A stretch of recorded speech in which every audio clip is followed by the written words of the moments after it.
بازیچه استی فی الفریب این متاع دهر، به عقل مردمان که بران مبتلا شوند. رسول اکرم گفتن از همین حیات شما من 3 چیز را دوست می دارم.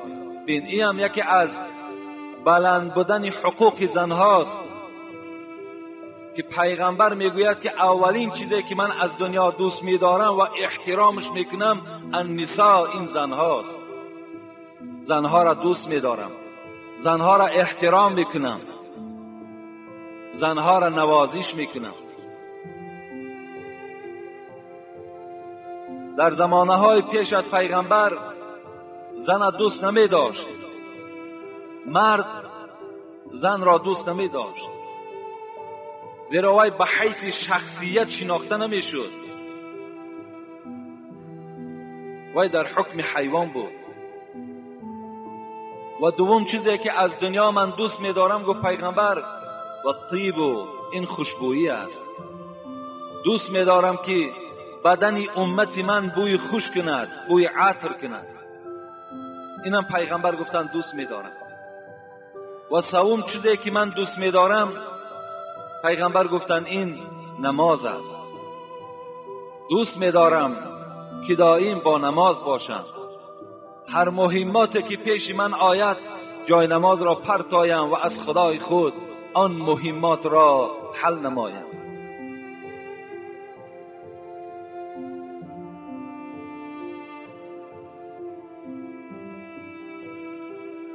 قال رسول الله صلی الله علیه و سلم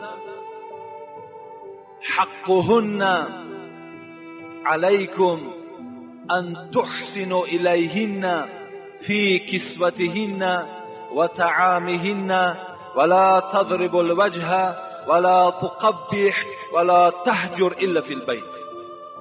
پیغمبر خدا فرمودند من بر شما ای مردهای امت حقهای را که زنها بالای شما دارند خبر میدهم.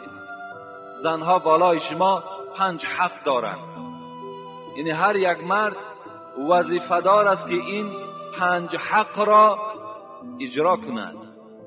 اینا چیا هستند؟ پیغمبر گفتند ان تحسنوا الیهن فی کسوتهن. یکم حقی که بالای شماست این است که وقتی که برای خود لباس میخری باید برای همسر خود لباس خری. وقتی بدن خودت زیبا میکنی از لباس، باید که بدن زنی تو هم از لباس زیبا باشد. یعنی یکم حقوق مرد همین است که بدن زن را باید از لباسش تأمین کند. و دوم و طعامهن، دوم باید که زنها از طعام برخوردار باشند. یعنی وقتی که اگر شکم بی مرد وقتی که از طعام سیر باشد یا مرد در جای طعام میخورد، باید که فکر عیال خودم داشته باشد، باید که خاندان او هم از طعام تأمین باشد. دوم حقی که بالای مرد هاست این است که باید که زنها از طعامم برخوردار باشند، لباس هاشون پوشیده باشد، شکم های زنها باید که از طعام سیر باشند. سوم وظیفه‌ای که بر ذمه مرد هاست ولا تضرب الوجه. پیغمبر گفتند وقتی که شما زنها را آداب میدهید باید که در چهره زنها شما نزنید. چهره زنها را باید که شما سیاه و کبود نکنید. چگونه که جمعه پیشین برای شما خبر دادم که پیغمبر در حدیث های صحیح گفتند که یکی زدن در جای ملایمی زن باشد و آلات هایی که زن را زدن می شود این باید که مسواک چوب باشد یا اینکه دستمال باشد. با دستمالش همین لطه هایی که ما و شما دست های خودم بعد طعام پاکیزه میکنیم، تازه میکنیم. گفتن زنها باید که به امینها زده شود. وضربهن ضربا غیر مبرح، یعنی چنان زنید که زنها را چنان آداب دهید که نه چندان سختی باشد. این لفظ پیغمبری خدا هست. انا سوم گفتم پیغمبر شما مردها حقوق ندارین که در چهره زنها زنید. و چهارم ولا تقبیح، شما حق ندارید که زنها را دشنامهای قبیح دید. این زنها را چگونه که امروز مردها خیلی دشنامهای قبیح میدهند که نه پدری او میماند، نه مادری او میماند، نه اولادی او میماند. البته حالت غضب است، گاه می شود که یعنی مردها غضبناک می شوند از حساب رفتارهای نادرست زنها، لیکن به هر حال این وظیفه مرد است و امر پیغمبر است که باید که مرد خودداری کند. مرد باید خودش را اداره کند. یعنی دشنام دادن مادر او، پدر او یا اولاد او بر مرد هیچ نتیجه نمی آورد، هیچ فایده هم ندارد، بلکه در این دشنام دهنده گناهگار می شود. این چهارم حقوقی که زنها بالای مردها دارند این است. پنجم پیغمبر گفتند ولا تهجر الا فی البیت، یعنی وقتی که اگر زنهای شما با شما ملال شدند، زنهای شما با شما قهری شدند، حالان که این زنها حق ندارند که با مردها ملال ایستند یا با مردها قهری ایستند، زیرا که هر ثانیه و هر ساعتی که زنها با مردها قهری می شوند در لعنت خدا گرفتار می شوند، در لعنت ملائکه گرفتار می شوند و اونها با همه درد، با همه بلا این زنها بعداً مبتلا می شوند. یعنی هر وقتایی که زنها اگر مبادای با یک جنجال از مردها ملال شدند یا قهری ایستادند، در حال خوش به حال همون زنی که بخشش طلب میکند و حیات خود باز مثل اولش شیرین میگرداند. رسول اکرم گفت وقتی که اگر مبادای در بین شما اگر قهرگی پیدا شد یا اینکه شما خواهید که زنها را یک آداب دهید، یک تعلیم دهید، شما جایگاه خواب را از پهلوی زن جدا کنید. الا فی البیت، لیکن در همون خانه که زن خواب است در همون خانه جایگاه خواب جدا کن. تو دیگر خانه و یا که از حولی بیرون نشو، زن در خانه تنها بگذار، بلکه همون خانه که شما خواب بودین برای آداب دادن زنها، یعنی برای آنکه زنها بفهمند که مرد از او ملال است، برای آنه که این عملی من یعنی زن باید که این در خیالش گذراند وقتی که مرد جاگه خواب از او جدا میکند، یعنی گذراند که من یعنی کاری ناشایسته کردم که ملال شوهر من شد و او از پهلوی من جدا شد. باید که در همون خانه که زن خواب است در همون خانه پیغمبر گفتن باید که مرد جاگه خوابش را جدا کند. این است حق‌هایی که 5 حقی که زنها بالای مردها دارند. البته چگونه ای که مردها بالای زنها حقوقها دارند و خیلی مرتبات بلند دارند، نگاه میکنیم که زنها هم بالای مردها باز حقوقها داشتند. و حتی اگر ما و شما نظر کنیم دیگر فضیلت های زنها این بود که چگونه ای که مردها در جهاد با پیغمبر خدا اشتراک داشتند، زنها هم در جهاد اشتراک داشتند.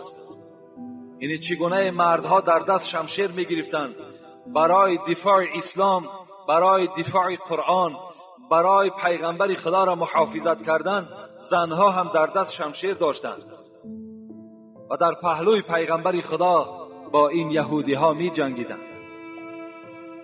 حتی که گروه زنهای در یکی از جنگ ها برای اشتراک کردن حاضر شدند. پیغمبر خدا میگوید حتی با این زنها خطاب کرد چرا شما با این جهاد آمده اشتراک کردین؟ این زنها گفتند پیغمبر خدا ما می توانیم که اگر مجاهدی که زخمی می شود وی را طبابت کنیم، می توانیم که از معرکه جنگ مردی زخمی را آورده در یک جای بی آزار و یک جای آرام آورده گذاریم. ما می توانیم که از آب این مجاهدها را تأمین کنیم.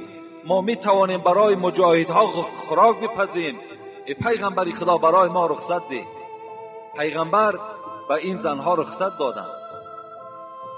حتی حضرت انس میگوید در جنگ احد که مسلمان ها در این جنگ شکست خوردگی هستند، برای سخن پیغمبر خدا را که مجاهدها شکستند و آن جانبی را که پیغمبر خدا گو حمایه کنین که از این طرف خوف است، شاید از این جانب اینها هجوم کنند، سخن پیغمبر خدا را وقتی شکستند، یهودی ها از همون جانب به مسلمان ها هجوم کردند و در همین جنگ احد مسلمان ها شکست خوردگی هستند که 70 صحابه پیغمبر با سرداری حضرت امیر حمزه در اینجا به هلاکت رسیدگی هستند.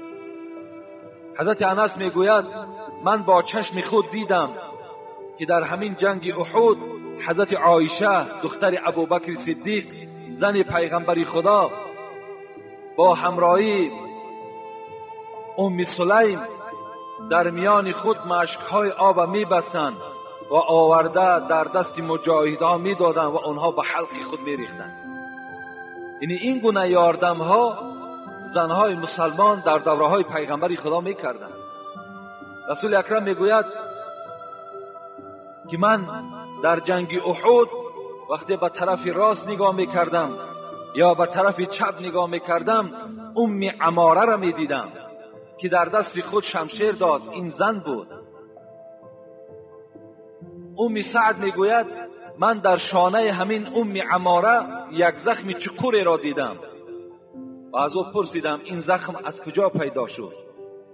گفت در جنگ احد وقتی اطراف پیغمبر خدا خالی ماند و ابن قیمه که خدا او را خار و ذلیل کند خواست هجوم به پیغمبر کند، من با همراهی حضرت مصعب ابن عمیر هجوم بالای ابن قیمه کردیم و از بس که وی دو زیره داشت و شمشیر ما با او کار نمی کرد و یک شمشیر در شانه من زد و این زخم چقور از ضرب شمشیر همون بدبخت است.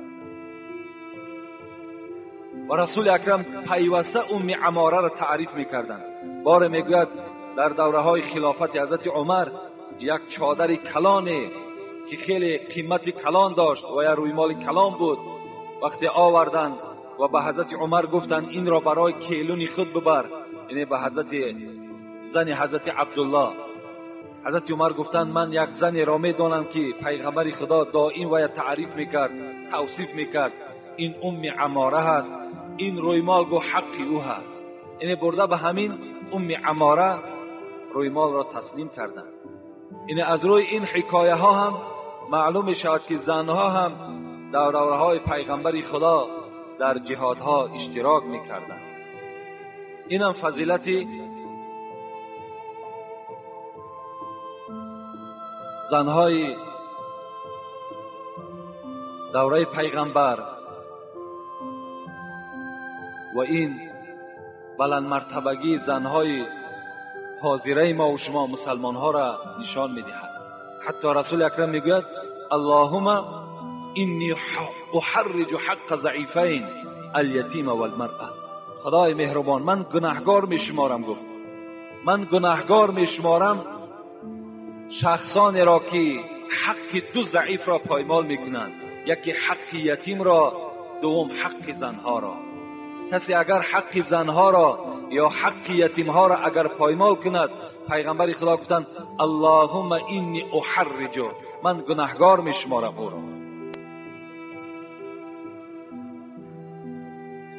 و دیگر مسئله که در دوره های جاهلیت یعنی پایمال کردن حقوق زنها بود، این طلاق بود. طلاق در دوره های جاهلیت اهمیتش این بود که وقتی که اگر یک کار عادی ترینی که زن انجام میداد، یعنی اگر در او شوهر ناراضی میشد، نا گفته این مرد که یعنی لفظ طلاق استفاده نکرده خود زن طلاق میشد. این دیگر طلاق در دست مرد نبود. وقتی همین زن عادی ترین جنایتی را که اگر انجام میداد یا عادی ترین عملی که وی باعث طلاق دادن نبود، وی خود طلاق میشد. لیکن در زمانهایی که پیغمبر خدا آمد و خداوند این حکم طلاق که در دست مرد داد، باید که مردها یعنی مثل دوره جاهلیت طلاق را استفاده نکنند. یعنی افسوس که امروز چقدر سوالهای زیاد نزد ما هست و چقدر